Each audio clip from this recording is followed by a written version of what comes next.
Another season has drawn to a close on the ATP World Tour. 2013 has been a year of incredible tennis. Records have been broken, comebacks have been mounted, and spectators have once again been thoroughly entertained. The first men to make their mark on the fledgling season were Richard Gasquet, Janko Tipsarevic and Andy Murray, winners in Doha, Chennai and Brisbane respectively. For Murray in particular, this would set an early season marker. 2 weeks later, the Scot made it all the way to the Australian Open final, only to come up against the defending champion Novak Djokovic in uncompromising form. A fourth title in Melbourne for the Serbian sensation. Nole was looking the man to beat.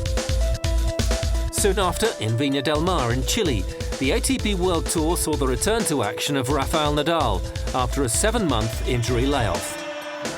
However, the former world number one was denied a title on his return by Horacio Zeballos. The best moment in my life. I was so happy just because I was there playing a final against the bigger player in, I think, in the history. I felt that I could maybe take a set or make a good match, but I was not thinking to win that match. Nadal would not have to wait long for a trophy back on tour. The next week, the Spaniard won the title in Sao Paulo, defeating David Nalbandian, who called time on a glittering career this season. Nothing could derail Nadal on the golden swing. The French Open champion brushed aside David Ferrer in the final at Acapulco.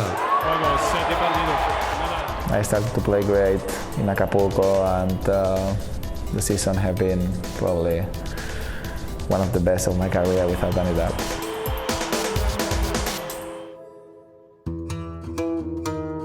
Rafa and all the star men headed to the first ATP World Tour Masters 1000 event of the year in Indian Wells. But there were question marks about whether his successful return on clay could translate to the hard courts against the best in the world. Rafa rules once again. Those doubts were emphatically erased as Nadal lifted the trophy in the Californian desert for the third time in his career.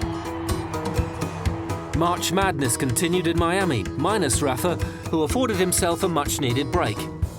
Andy Murray took full advantage, winning a second Sony Open title after saving match point against David Ferrer. He's done it, and he can't quite believe it. From the American hard courts, the ATP World Tour moved across the Atlantic for the European clay court swing. Monte Carlo is a Nadal stronghold, and given the Spaniard's all-conquering start to the season, he would surely make it 8 in a row at the Monte Carlo Country Club.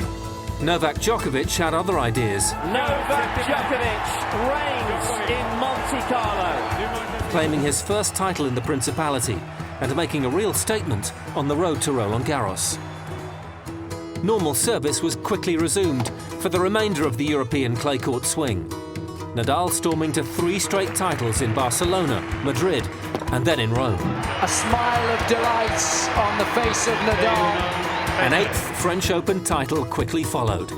Nadal was looking unstoppable and with designs on regaining the coveted world number 1 position. Well, it was one of the best moments of the year, no doubt about that. Very emotional. I played, I think, a great tournament, but especially the final, I played especially well. I'm very happy for everything. It was a very emotional moment, having all the team there, supporting, all the family. It was great, very special.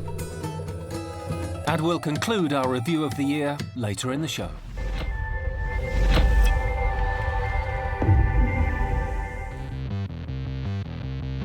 What a year it's been. Next time on ATP World Tour Uncovered, we usher in an enthralling 2014.